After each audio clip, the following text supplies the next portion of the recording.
ज़रूर देखिएगा, आज का जो सीक्वेंस है वो डिस्टर्ब ना हो। हाँ, वेयर इज़ माय, अच्छा ठीक हो गया जी। अच्छा, who is coming? Abdul Muiz, wow! अस्सलाम वालेकुम Abdul Muiz, that's a pleasant surprise. वैसे आप आते हो कभी-कभी, ये नहीं है कि आप बिल्कुल नहीं अटेंड कर रहे। I am just a bit concerned with Crescent's overall attendance. Joshua has been missing, I don't know how many classes, Najaf has been missing. तो मोइज़ आपके बेस्ट फ्रेंड्स में हैं, तो इनसे ज़रा बात करें। ज़ैगम भी नहीं आ रहे। तो despite how good a student you are, sometimes you need this reiteration. तो बच्चों, छुट्टियां नहीं करनी। अस्सलाम वालेकुम हसन असलम, वेरी हैप्पी कि आप पिछले 2 दिनों से टाइमली ज्वाइन कर रहे हो। बहुत फ़र्क पड़ता है टाइमली ज्वाइन करने से। राइट, अस्सलाम वालेकुम जोरेज। चलें जी, अच्छी खासी अटेंडेंस जो नॉर्मली होती है आ गई है, 21 kids. Let's make a start with वही इकोनॉमिक एफिशिएंसी। उसकी हम सेकंड क्लास कर रहे हैं, और द आइडिया इज़ कि आज और कल में इसको ख़त्म करें, और अपने माइक्रो के फिर जो बाकी हैं बेटे आप लोग खुद रिवाइज करेंगे। वो जो मनहा वैस का डॉक्यूमेंट है मैं दोबारा शेयर कर दूंगा, बहुत अच्छा बना हुआ ब्रीफ सा डॉक्यूमेंट है, काफ़ी अच्छा रिविजन हो जाती है quickly. I am still waiting for her to give me the A2 one, और उसके बाद जो है हम A2 पे जा रहे हैं फॉर यू नो यही काम इम्पॉर्टेंट टॉपिक्स को करने के लिए। Very good, Najaf and Sheikh Shahryar. अस्सलाम वालेकुम Najaf, very happy to see you मेरा बेटा। आप लास्ट ईयर भी रेगुलर थे, इस साल ज़रा कम रेगुलरिटी है। Just ensure your regularity, you're an A star student, तो let's not miss that grade. तो let's go to market failures, second part of economic efficiency, जहां से मेनली क्वेश्चन आते हैं। इसको बड़ा अच्छी तरह समझना है। Market failure is the failure of markets, यानी demand and supply, to achieve an optimum resource allocation. Ideal level पे रिसोर्स एलोकेशन नहीं कर पा रहे, या inability of market mechanism, again demand and supply, to reach a point where marginal social benefit is equal to marginal social cost. अब जब भी markets में इम्परफेक्शंस होंगी, मोनोपोली, इस तरह की चीजें, या मार्जिनल प्राइवेट कॉस्ट और मार्जिनल सोशल कॉस्ट में फर्क होगा, यानी एक्सटर्नल कॉस्ट एग्जिस्ट कर रही होगी, या एमपीबी एमएसबी में डिफरेंस होगा, यानी एक्सटर्नल बेनिफिट एग्जिस्ट कर रहे होंगे, तो market will fail to allocate resources efficiently, because the profit maximization output would not coincide with the socially optimum level of production and consumption. अब 5 मेन हेड्स हैं market failures के। पहला है जी imperfect markets like monopolies, और उसका market failure जो अभी हम करेंगे। फिर है एक्सटर्नैलिटीज, ये पॉजिटिव नेगेटिव दोनों होंगी, प्रोडक्शन और कंजम्पशन दोनों की होंगी, ये देखेंगे। फिर मिसिंग मार्केट्स, ज़्यादातर आजकल सीआई का जो जोर है वो एक्सटर्नैलिटीज़ पे है। लास्ट जब से सिलेबस चेंज हुआ है 23 से ऑनवर्ड, अगर आप पेपर उठा के देखो, या नेगेटिव एक्सटर्नैलिटीज़ पे या पॉजिटिव एक्सटर्नैलिटीज़ पे, बहुत वो मोनोपली वगैरह को, पब्लिक गुड्स वगैरह को भूले हुए हैं। तो I still feel these are more important, और दूसरे नंबर पे उनका जोर आ रहा है मेरिट डीमेरिट गुड्स पे, तो इन पे ज़्यादा फोकस हमने रखना है। फिर आ गया नंबर 3 पे जी मिसिंग मार्केट्स, यानी market failure of public goods जो सिरे से बनती नहीं। तो मोनोपोली और पब्लिक गुड्स तो पहले 10 मिनट में हम इंशाल्लाह खत्म कर लेंगे। चौथा मार्केट फेलियर है इंफॉर्मेशन फेलियर, यानी मेरिट एंड डीमेरिट गुड्स। और पांचवा market failure, less important, more for MCQs and section A, asymmetric information and market failure, यानी moral hazard and adverse selection, जो मैंने आपको करवाया था स्किल्स एक्सरसाइजेस में। आज दोबारा रिवाइज करवा दूंगा, क्योंकि उसमें बच्चों को कंफ्यूजन सी आती रहती है कि what exactly is that market failure. अब एक और बच्चा आ रहा है, अलिशबा मुस्तफ़ा, और इनको बस एडमिशन देके मैं क्लास पे जा रहा हूँ। थोड़ा सा मेरा कंप्यूटर शायद स्लो है। चलें जी, let's go to market failures now. और हमने पहले उसका स्केच लिया है कि मार्केट फेलियर है क्या। When demand and supply market mechanism fails to allocate resources efficiently, optimum resource allocation नहीं हो रही, marginal social benefit marginal social cost के बराबर नहीं हो रहे। 5 मार्केट फेलियर्स पढ़ने हैं। इम्परफेक्ट मार्केट से स्टार्ट कर रहे हैं, मोनोपोली की एक्सप्लॉयटेशन से, कैसे ये इनएफिशिएंट है। फिर external benefits and external cost, both production and consumption की एक्सटर्नैलिटीज, कैसे मार्केट फेलियर हो रही है। फिर पब्लिक गुड्स जो सिरे से बनती नहीं है प्राइवेट सेक्टर में, आसान सा मार्केट फेलियर। फिर merit demerit goods information failure का मसला, और asymmetric information and market failure, moral hazard, adverse selection, जो मैंने स्किल्स एक्सरसाइज में करवाया था और आज रिवीजन करवा दूंगा। Let's go to imperfect markets and market failure. Perfect market आपको पता ही है जी, वो इकोनॉमिक एफिशिएंसी लॉन्ग रन में अचीव करती है जब फर्म नॉर्मल प्रॉफिट बना रही होती है। मैं ग्राफ भी दिखा दूंगा अभी। वहां पे प्राइस एमसी के बराबर होती है, यानी MC is equal to AR criteria भी पूरा हो रहा होता है एलोकेटिव एफिशिएंसी का, और एमसी एसी को लोएस्ट पॉइंट पे भी कट कर रहा होता है हमारी आउटपुट पे, तो लीस्ट कॉस्ट प्रोडक्शन भी हो रही होती है। ये देखो, अब जरा देखें, नॉर्मल प्रॉफिट वाला ग्राफ है, एमसीएमआर की आउटपुट पे एमसीएसी को लोएस्ट पॉइंट पे भी कट कर रहा है, और मार्जिनल कॉस्ट एआर को, डिमांड कर्व को भी कट कर रही है, तो प्राइस भी मार्जिनल कॉस्ट के बराबर है। दोनों एफिशिएंसीज एग्जिस्ट कर रही हैं। किसी बच्चे को परफेक्ट कंपटीशन में इकोनॉमिक एफिशिएंसी में मसला आ रहा हो, ये बहुत की टॉपिक्स हैं। किसी को प्रॉब्लम है please ask me. Very simple diagram normal profit का बनाएं। एफिशिएंसी कैसे है? प्राइस मार्जिनल कॉस्ट के बराबर है, जितनी वैल्यू कंज्यूमर आखिरी यूनिट पे प्लेस कर रहे हैं उतने ही स्कार्स रिसोर्सेज मार्जिनल कॉस्ट की शक्ल में लग रहे हैं, और एमसीएसी के बराबर है, लीस्ट कॉस्ट प्रोडक्शन कर रहे हो आप शॉर्ट रन में। लेबल्स वही, price revenue cost. CI is merciful, वो खाली प्राइस को भी स्कोर दे रही है, तो अगर आप खाली प्राइस भी लिख लें आदत के मुताबिक तब भी चलेगा। अब हम देखते हैं कि रियलिटी में unfortunately there are imperfections like monopolies.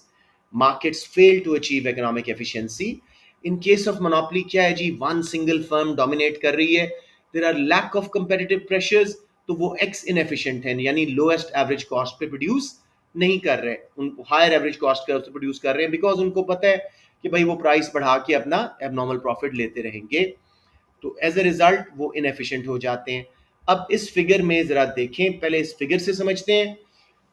एमसीएमआर की इक्विलिब्रियम ली मोनोपोली ने ईएम क्वांटिटी बनाई क्यूएम, डिमांड कर्व तक जाके पॉइंट ए पे प्रॉफिट मैक्सिमाइजेशन प्राइस बनी पीएम। अब ये कैसे इनएफिशिएंट है? लीस्ट कॉस्ट पॉइंट कौन सा है? जहां एमसी एसी को लोएस्ट पॉइंट पे कट कर रहे हैं, ऑप्टिमम पॉइंट प्रोडक्टिव एफिशिएंसी। हम एवरेज कॉस्ट के हायर पॉइंट ए पे प्रोड्यूस कर रहे हैं, हम लीस्ट कॉस्ट प्रोडक्शन नहीं कर रहे, वी आर प्रोडक्टिवली इनएफिशिएंट। इसी तरह हमारी आउटपुट क्यू एम पे मार्जिनल कॉस्ट कितनी है? The height between Q M and E M, ये हमारी मार्जिनल कॉस्ट है, जबकि प्राइस क्यू एम से लेके ए तक यानी प्राइस पी एम है, जो कि बहुत ज्यादा है मार्जिनल कॉस्ट से। कंज्यूमर ज्यादा वैल्यू दे रहे हैं और मार्जिनल कॉस्ट कम लग रही है जी बेटे। ओके, तो ये है जी मार्केट फेलियर। अब इसमें हाईलाइट करने के लिए मार्केट फेलियर को फर्दर हम परफेक्ट मार्केट से कंपेयर करेंगे।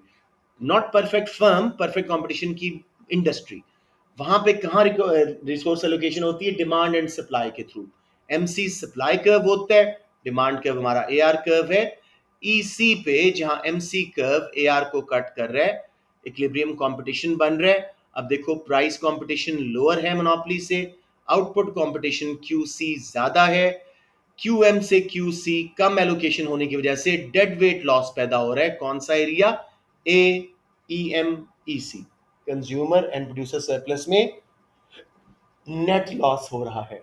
Right, everyone clear on that? ये ग्राफ एक बार मैं फिर बनाऊंगा, लेकिन किसी को कंफ्यूजन तो पूछ लो। All right, let's quickly redraw this graph, क्योंकि इसमें आसान सा मार्केट फेलियर है, आ जाए तो आप लोग इसको मिस ना कीजिएगा, बड़े कॉन्फिडेंस से बनाइएगा। लेबल होने चाहिए प्राइस कॉस्ट बेनिफिट, खाली प्राइस का भी स्कोर दे दे सीआई, कोई मसला नहीं है। नॉर्मल सा डिमांड कर्व लगाएं, उसको ए आर लिखें, और फिर एम आर तकरीबन हाफ में गिरा दें। ज़्यादा लाइन से बचाने के लिए मैंने नॉर्मल प्रॉफिट का बना दिया। उप्स, ज़रा टेढ़ा सा हो गया, चलें। एवरेज कॉस्ट कर्व मैंने बना दिया, इसको दोबारा बनाता हूँ जी, बहुत ही कोजा एवरेज कॉस्ट कर्व बना। Right, so let's make it again. इसको मैं थोड़ा सा बस टेंजेंसी देना चाह रहा हूँ, और उसके बाद ये हमारा एवरेज कॉस्ट कर्व अभी भी बहुत बदसूरत है। राइट जी, अब हमने एमसी लगाया, इसके लोएस्ट पॉइंट से गुजारा। गलती क्या करते हैं बच्चे? आउटपुट गलत ले लेते हैं। Monopoly is a profit maximiser, MC M R वाली आउटपुट लेगी क्यू एम। अब इसी आउटपुट पे ऊपर जाएं, डिमांड कर्व और average cost curve same point पे हैं, नॉर्मल प्रॉफिट हो रहा है। इनएफिशिएंसी कैसे है? लीस्ट कॉस्ट पॉइंट ऑप्टिमम ये है, तो हमारा MC हमारी आउटपुट पे AC के बराबर नहीं है, प्रोडक्टिव एफिशिएंसी नहीं है। नंबर टू, एलोकेटिव एफिशिएंसी होती है जहां MC प्राइस के या AR के बराबर हो। हमारा MC सिर्फ इतना सा है QM टू EM और प्राइस उससे कितनी ज्यादा है, जिसके रिजल्ट में ये सारा एरिया AEM, और यहाँ पे अगर मैं देखूं कौन सा एरिया बन रहा है, यस ये सारा एरिया हमारा परफेक्ट मार्केट का बनाते हैं ना जी, equilibrium competition demand and supply के थ्रू MC सप्लाई कर्व बन गया, ये प्राइस बनती परफेक्ट कंपटीशन में, और ये क्वांटिटी, ये जो आउटपुट कम बन रही है उसके रिजल्ट में ये X and Y dead weight loss आ रहा है। किसी बच्चे को प्रॉब्लम, फील सेटिस्फैक्ट्री कि आप लोग सब इस पे रिलैक्स हैं, लेकिन एनी कंफ्यूजन पूछ लें। ओके जी, QC पे बना रही है परफेक्ट मार्केट, QM पे बना रही थी मोनोपोली, आउटपुट कम बनने से इतना सारा कंज्यूमर सरप्लस और इतना सारा प्रोड्यूसर सरप्लस जाया हो रहा है, इसको बोलते हैं dead weight loss. Very good, let's go back to our notes. अब देखिए बेटे, ये हाँ सही है, सही है, ये ग्राफ बन गया, इसको एक्सप्लेन कर दिया। अब गवर्नमेंट क्या करे जी, गवर्नमेंट कैसे मोनोपोली को रेगुलेट करे? Government can stop the formation of monopoly, monopoly बनने ही ना दें, by not allowing dangerous mergers and take overs. Mergers ही मोनोपोलीज क्रिएट करते हैं।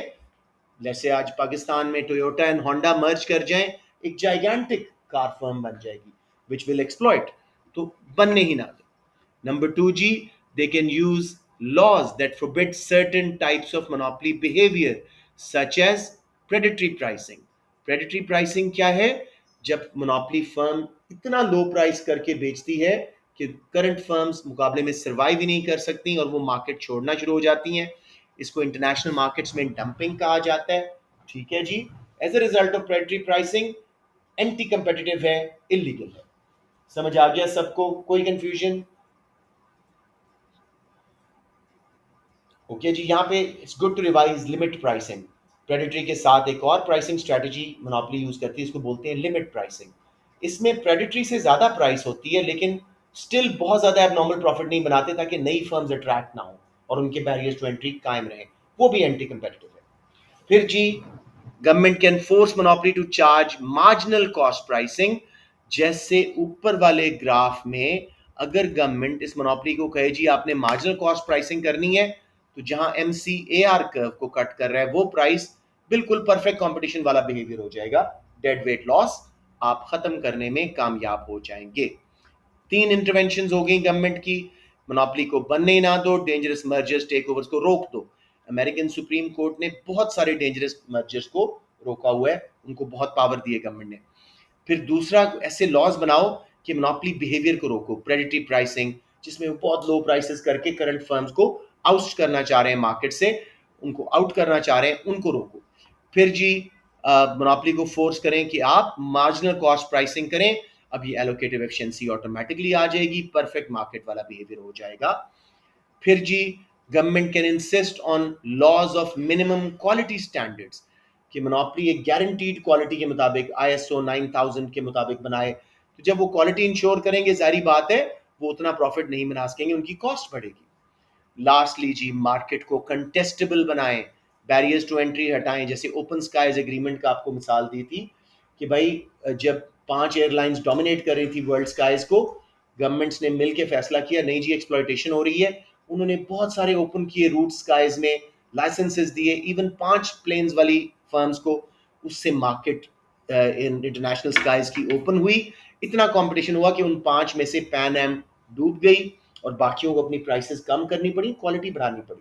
तो ये 5 इंटरवेंशंस हैं मोनोपोली के खिलाफ। एनी क्वेश्चन जी यहाँ पे? अब ये क्यों कामयाब नहीं होंगी इंटरवेंशंस? नंबर वन जी, monopolies are very dynamically efficient. They've got such huge abnormal profit, short run, long run का, they can reinvest in research and development and they can come up with low cost production methods, innovative products.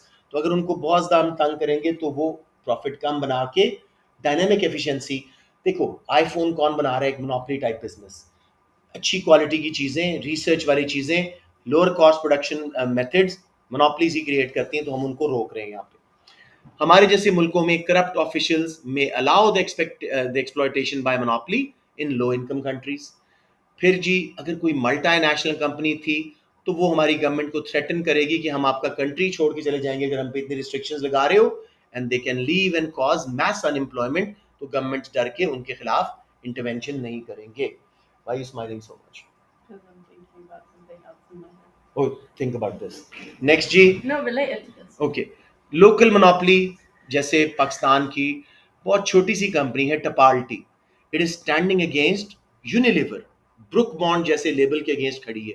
तो अगर आप local monopolies को ज्यादा छेड़ोगे तो multinationals के मुकाबले में लोकल फर्म सर्वाइव नहीं कर सकेंगी। लास्टली, एक नेचुरल मोनोपोली एक्चुअली ज्यादा एफिशिएंट होती है। What is case of natural monopoly? Government के पास होती है, पूरे मुल्क में एक ही फर्म सप्लाई कर रही है बिजली, पानी, गैस वगैरह, तो उनके पास इतनी इकोनॉमीज ऑफ स्केल होती हैं कि long run average cost curve गिरता ही जाता है। तो natural monopolies are already efficient, उनको छेड़ने का कोई फायदा नहीं है। तो अब हमने मोनोपोली का पूरा मार्केट फेलियर कर लिया है। 5 वेज हैं इंटरवेंशन के।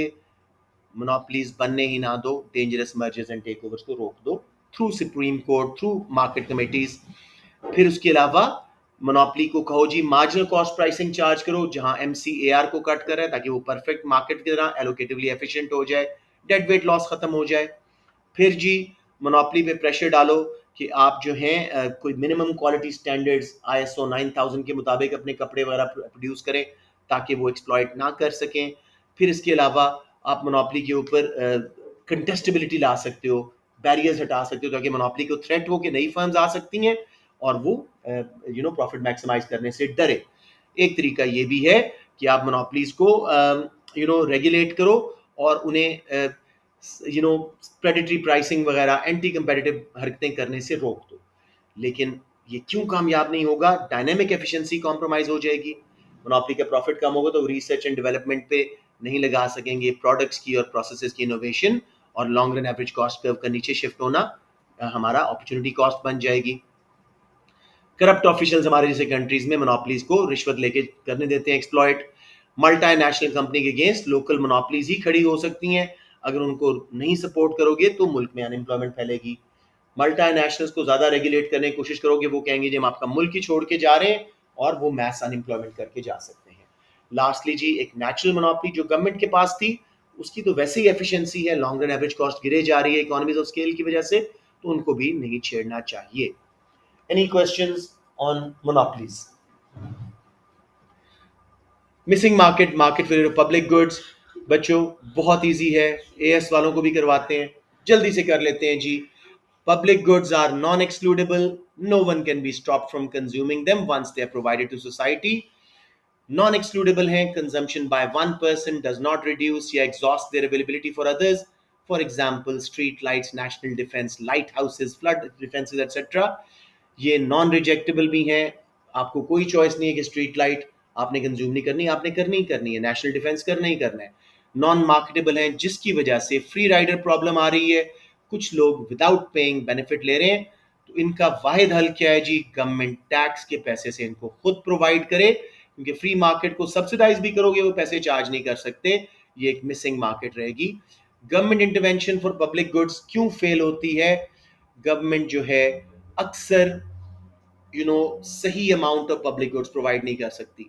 हमारे जैसे मुल्कों में कुछ पब्लिक गुड्स जरूरत से ज्यादा प्रोवाइड हो रही हैं, ठीक, और कुछ कम प्रोड्यूस हो रही हैं। स्ट्रीट लाइट्स वगैरह बलोचिस्तान में है ही नहीं, पंजाब भरा हुआ है स्ट्रीट लाइट से, स्पेशली शहर जो है। तो ये ओवर या अंडर प्रोड्यूस कर बैठेंगे, government will be unable to estimate the correct information amount, या तो लैक ऑफ इंफॉर्मेशन है या पॉलिटिकल मोटिव्स है। ये हो गया जी पब्लिक गुड्स का मार्केट फेलियर। किसी बच्चे को कोई कंफ्यूजन? अब जा रहे हैं जी थर्ड पे, externalities and market failure. Externalities क्या है जी? Spill over effects of production and consumption. अच्छे भी हो सकते हैं, बुरे भी हो सकते हैं, रेस्ट ऑफ सोसाइटी पे, थर्ड पार्टीज पे जो अच्छे या बुरे असरात आ रहे हैं। पहले करते हैं जी negative externality. occurs when spillover effects have a harmful negative impact on third parties. who are not even involved in production and consumption, उनके ऊपर जो pollution congestion आ रही है. Positive externalities है when spillover effects provide unexpected benefits to third parties. LGS phase 5 बना था, ना मेरा बच्चा वहां पढ़ रहा है, ना मैं कंज्यूमर हूं, ना मैं प्रोड्यूसर हूं, लेकिन मुझे वहां जॉब मिली, सिटी स्कूल में जॉब मिली, बीकन हाउस में जॉब मिली, मुझे थर्ड पार्टी को एडवांटेज हुए, इलाके की प्राइसेस बढ़ी इन स्कूलों के बनने से, और बिजनेसेस सेटअप हुए स्टेशनरी वाले, और फूड फूड रेस्टोरेंट्स वगैरह. कितनी पॉजिटिव एक्सटर्नैलिटीज हुई इन बिजनेस एक्टिविटी की वजह से. ठीक है जी. पहला हम पढ़ रहे हैं जी negative production externality. What is a negative production externality? जी, spillover effects that occur as a result of production. Basically, they are additional cost imposed on community for which producer does not pay. For example, a chemical factory dumping chemical waste. Local river में एक chemical बनाने वाली factory dump कर रही है waste, जिसकी वजह से एटमॉस्फेरिक पोल्यूशन आ रही है, क्लीन अप कॉस्ट बढ़ रही है, इल हेल्थ आ रही है, लोग बीमार हो रहे हैं, या रोड कंजेशन हो रही है क्योंकि केमिकल्स ट्रांसपोर्ट हो रहे हैं, वहां पे रश लगा हुआ है. ये सारी थर्ड पार्टीज के ऊपर बुरे असरात जा रहे हैं. पोल्यूशन, कंजेस्शन, गवर्नमेंट को क्लीन अप करना पड़ रहा है, टैक्स बढ़ाना पड़ रहा है. प्रॉब्लम यहाँ पे क्या है? Private firms only look at private cost, अपनी fixed and variable cost, production cost, then do not consider external cost, जिसकी वजह से production is more than it should be. अगर पूरी social cost private plus external cost consider होती तो ये output कम बनती. Too much of this product is being produced in the free market. Market is over allocating resources. सिवाय monopoly के जिसमें प्रोडक्टिव इनएफिशिएंसी भी है, बाकी सारे एलोकेटिव एफिशिएंसी के मार्केट फेलियर है. तो हर क्वेश्चन में आपको एलोकेटिव एफिशिएंसी की डेफिनेशन देनी जरूरी है. अब जरा इस ग्राफ से एक्सप्लेन कर लेते हैं. पहले हमने किया हुआ, तो I am not gonna go to detailed. Free market कहां रिसोर्स एलोकेट कर रही थी? जहां पे क्यू मार्केट है, यानी equilibrium market, price market. Supply MPC curve है, एक्सटर्नल कॉस्ट शामिल नहीं की उन्होंने. डिमांड कर्व अलबत्ता हम अज्यूम कर रहे हैं कि सोशल बेनिफिट कर्व है, एक्सटर्नल बेनिफिट्स नहीं है या इग्नोर कर रहे हैं. जब एक्सटर्नल कॉस्ट ऐड की जाए तो private cost curve, supply curve left पे शिफ्ट होगा कॉस्ट बढ़ने से. ऑप्टिमम लेवल पे अब इक्विलिब्रियम आ जाएगा, ई ऑप्टिमम, प्राइस ज्यादा हो जाएगी, क्वांटिटी कम. ये जो क्यू मार्केट से क्यू ऑप्टिमम ओवर प्रोडक्शन हो रही थी because of existence of external cost, जो कि ए से ई मार्केट दोनों सप्लाई कर्व्स का वर्टिकल डिस्टेंस है, ये मार्केट फेलियर का बायस बन रहा था. किसी बच्चे को इस डायग्राम में प्रॉब्लम?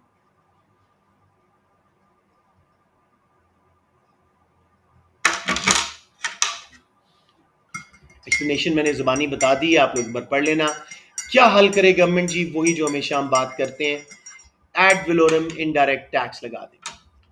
कितना टैक्स लगाना चाहिए? जितनी मार्जिनल एक्सटर्नल कॉस्ट है. उससे क्या होगा? फर्म्स की कॉस्ट बढ़ेगी, सप्लाई कर्व शिफ्ट होके एमपीसी से एमएससी पे आ जाएगा, मार्जिनल सोशल कॉस्ट. वो जो over production and over consumption थी वो कम हो जाएगी. ये देखो जी, टैक्स लगा, हम ऑप्टिमम लेवल पे आ गए, प्राइवेट कॉस्ट कर्व शिफ्ट होके एमएससी पे चला गया. लेकिन मसला क्या है जी? गवर्नमेंट को फायदे क्या है? मार्केट फोर्सेस ही ऑपरेट कर रही हैं, और हमने एक्सटर्नैलिटीज को इंटरनलाइज कर दिया है. किस पे डाल दिया है? थर्ड पार्टी से हटा के प्रोड्यूसर एंड कंज्यूमर पे. Higher price, higher cost.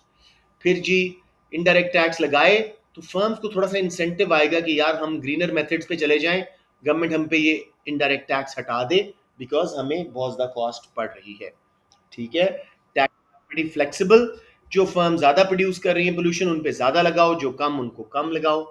Tax revenue से हम पब्लिक एंड मेरिट गुड्स वगैरह बना सकते हैं to compensate the society. Any questions बच्चों? डिस मार्जिनल एक्सटर्नल कॉस्ट जितना लगाना है, बिल्कुल सही कह रहे हो. फिर जी डिसएडवांटेज क्या है जी? सॉरी, पूछ लें अगर कोई और क्वेश्चन है. डिसएडवांटेजेस क्या है? एमईसी कैलकुलेट करना कोई आसान काम नहीं है. कितनी पोल्यूशन हो रही है, कितने लोग बीमार हो रहे हैं, कितना कंजेशन है, कितना टाइम वेस्ट हो रहा है, उसके ऊपर गेस वर्क करना पड़ता है. तो गवर्नमेंट अक्सर या ओवर टैक्सेशन कर देगी या अंडर टैक्सेशन, गवर्नमेंट फेलियर आ जाएगा. Indirect taxes mostly are regressive in nature. They will increase the income inequality between rich and poor. इनके थ्रू इन्फ्लेशनरी प्रेशर भी आता है, क्योंकि इनके लगने से कॉस्ट बढ़ती है, कॉस्ट पुश इन्फ्लेशन आता है। अगर गुड्स की डिमांड स्पेशली डीमेरिट गुड्स वगैरह की इनइलास्टिक होती है, तो फिर इनके लगाने का इतना कंजम्पशन पे फर्क नहीं आएगा, प्रोपोर्शनेटली सेल्स बहुत कम गिरेंगी। अगर हर फर्म को उसकी एमईसी के मुताबिक हम टैक्स लगाने बैठे, तो हमें आर्मी ऑफ इंस्पेक्टर्स चाहिए to estimate the levels of pollution. बच्चों, आपको कितना चाहिए? ग्राफ आने चाहिए, दो एडवांटेज, दो disadvantage, more than enough for 20 mark questions. इसलिए मैंने तो पांच पांच करवाए हुए, आप अपने हिसाब से अपनी पसंद के पहले दो करो, वो ज्यादा इंपॉर्टेंट वाले होते हैं। राइट जी। दूसरा तरीका, गवर्नमेंट कानून यूज करे, जरा डंडा यूज करे, regulations and regulatory bodies pollution limit set कर दें, फिर रेगुलेटरी बॉडीज को, इंस्पेक्टर्स को अपॉइंट कर दें कि देखो भाई, जो फर्म पोल्यूशन लिमिट से ऊपर जा रही है उस पर हैवी टैक्सेशन लगाओ, हैवी फाइन्स लगाओ, टैक्सेशन नहीं सॉरी फाइन्स लगाओ। सो जो कंपनीज केमिकल वेस्ट डंप कर रही हैं उनका लाइसेंस कैंसिल कर दो। इससे क्या होगा? कैसे रेगुलेशन हम यूज कर सकते हैं? Setting a maximum level of pollutants permitted. इस लेवल की एमिशन आप कर सकते हो, इससे ऊपर नहीं जा सकते। Limit the quantity of output, pollution वाली फर्म्स को कहो जी इससे ऊपर आप आउटपुट बना ही नहीं सकते। और फिर रिक्वायर करो उनसे कि ऐसी टेक्नोलॉजीज इंस्टॉल करो जो कि ग्रीन है, प्रोडक्शन को क्लीनर करवाओ। एडवांटेज क्या है जी? Laws are simple and clear to understand, easy to administer, किसी को शक ही नहीं रहता कि इनइलास्टिक डिमांड वगैरह का कोई चक्कर नहीं रहता। Secondly, forces polluting firms to comply, ठीक है, और वो ज्यादा इफेक्टिव है compare to taxes in some situations. Disadvantage क्या है? ये मार्केट बेस्ड इंसेंटिव नहीं है, फर्म्स को पोल्यूशन कम करने का इंसेंटिव नहीं नजर आ रहा, बिकॉज गवर्नमेंट ने लॉज लगाए हैं, टैक्स वगैरह उनकी कॉस्ट नहीं बढ़ा रहे। ठीक है। साथ में जी, they are also unable to provide incentives for firm to use fewer polluting resources, क्योंकि उनकी ओवरऑल कॉस्ट कम नहीं हो रही, इवन अगर आप उनको ग्रीन टेक्नोलॉजी पे वो मूव कर भी जाए। ये हो गया जी लॉज का मामला। अब मेरे बच्चे, पुलिसिंग कॉस्ट, बहुत इंस्पेक्शन कॉस्ट होएगी, जाके आपको मीटर्स लगा के उनकी पोल्यूशंस देखनी पड़ेंगी, वो भी कॉस्ट होएगी।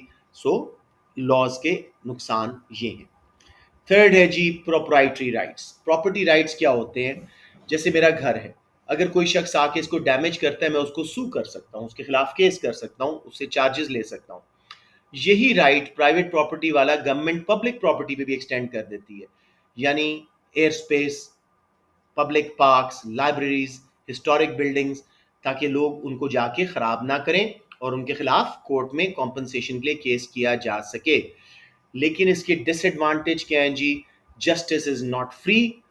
बहुत कम लोग केसेस करेंगे, ऐसे वेस्ट में लोग करते हैं, हम लोग नहीं करते। Rich can afford better justice, और समटाइम्स प्रॉपर्टी राइट्स को सही तरह इस्टेब्लिश भी नहीं किया जा सकता। आज तक कई कंट्रीज में झगड़ा है, ये तुम्हारी सी स्पेस है, ये मेरी एयर स्पेस है, there is no clear boundaries. जैसे इंडिया और पाकिस्तान में हमेशा गड़बड़ाती है कि भाई हमारा हेलीकॉप्टर आपकी स्पेस में था, नहीं मेरी स्पेस में था, आपने क्यों मार गिराया?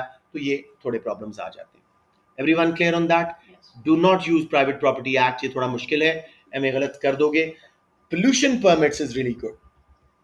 इसमें गवर्नमेंट क्या कर रही है? It's setting a limit on the amount of pollution permitted, और फिर लाइसेंसेस दे देते हैं फर्म्स को, उस पर लिखा होता है कि आप इतनी इतनी पोल्यूशन कर सकते हैं।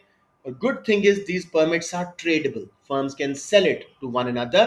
तो जो डर्टी फर्म्स हैं उनका लाइसेंस जल्दी खत्म हो जाएगा, परमिट जल्दी खत्म हो जाएगा, उन्हें क्लीनर ग्रीनर फर्म से खरीदना पड़ेगा। ग्रीन फर्म्स की कॉस्ट कम होगी, डर्टी फर्म्स की कॉस्ट बढ़ेगी। वो खुद ही अपनी पोल्यूशन कम करने के लिए लेटेस्ट टेक्नोलॉजी पे, लोअर पोल्यूटिंग प्लांट्स लगाने पे आ जाएंगे। सो एडवांटेज क्या है जी?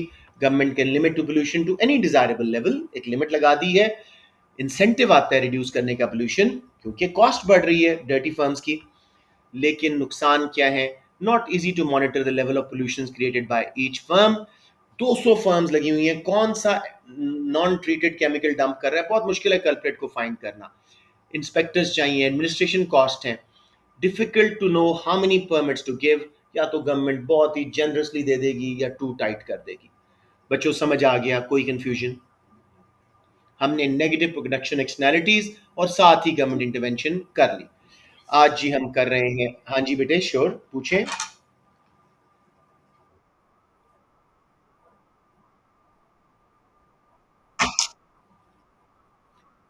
This is the thing, it's so easy. This is the thing, it's so easy. आप सेम पॉइंट से स्कोर करोगे। आप कोई सीआई की मार्क्स स्कीम उठा के देखो, यही लिखी होती है मार्क्स की। मैं आपको करवाऊंगा ना जब पेपर, इसलिए मैं पेपर्स पे जाने में जल्दी में हूँ, ताकि आपको इसकी आसानी समझ आए कि यार नोट्स में मुश्किल लग रहा होता है, सीआई में बहुत आसान लगता है। Got it now? हम्म। अब चलते हैं जी नेगेटिव कंजम्पशन एक्सटर्नैलिटीज। मसलन मैंने सिगरेट पी, थर्ड पार्टीज को लंग्स कैंसर हुआ, या उनको रेस्पिरेटरी प्रॉब्लम्स हुए, ये चीज है। So negative consumption externalities are created by consumers as a consequence of their use of products that result in harm to third parties. Passive smoking, for example, अगर एक आदमी पैसिव स्मोकिंग के ऊपर expose हो रहा है, खुद नहीं कर रहा, उसका कोई रिश्तेदार कर रहा है या किसी कैफे में जा रहा है जहां लोग कर रहे हैं, तो क्या होगा? उसको पहले रेस्पिरेटरी प्रॉब्लम्स आएंगी, लॉन्ग टर्म में उसको मजीद हेल्थ डैमेज आएगा। Cost of treating these people is not paid by smokers. कौन पे कर रहे हैं? जो नॉन स्मोकर्स हैं। तो ये एक्सटर्नल कॉस्ट बन रही है थर्ड पार्टीज की कंजम्पशन की वजह से। समझ आ गया मेरे बच्चों? कोई कंफ्यूजन? अब यहां मार्केट कैसे फेल हो रही है? सोसाइटी का social benefit, marginal social benefit is less than marginal private benefit of smoker. Smoker जितना एंजॉय करता है सिगरेट पीने को, सोसाइटी को वो बेनिफिट नहीं, उसको बुरा लगता है, उनकी एक्सटर्नल कॉस्ट है। तो सोसाइटी का marginal social benefit MPB minus MEC हो जाता है, उसमें से एक्सटर्नल कॉस्ट निकाल के। तो दिस इज ओवर कंजम्पशन का मसला। अब देखो बेटे, डिमांड प्राइवेट बेनिफिट कर्व था स्मोकर का, सप्लाई सोशल कॉस्ट कर्व था, इक्विलिब्रियम मार्केट बना, ई मार्केट। अगर हम एक्सटर्नल कॉस्ट बीच में से निकालते हैं, सोसाइटी क्या चाहेगी कि कम बने, कम कंजम्पशन हो, कम स्मोकिंग हो, पूरा डिमांड कर्व लेफ्ट पे शिफ्ट हो जाएगा। ये जो क्यू मार्केट से क्यू ऑप्टिमम था, ओवर कंजम्पशन की वजह से मार्केट फेल हो रही थी। किसी बच्चे को यहां प्रॉब्लम? ऑल राइट, अब इसकी हम मार्केट फेलियर की इंटरवेंशन देखते हैं गवर्नमेंट की। अगर आप लोग जी बताएं बताएं बताएं, शाबाश।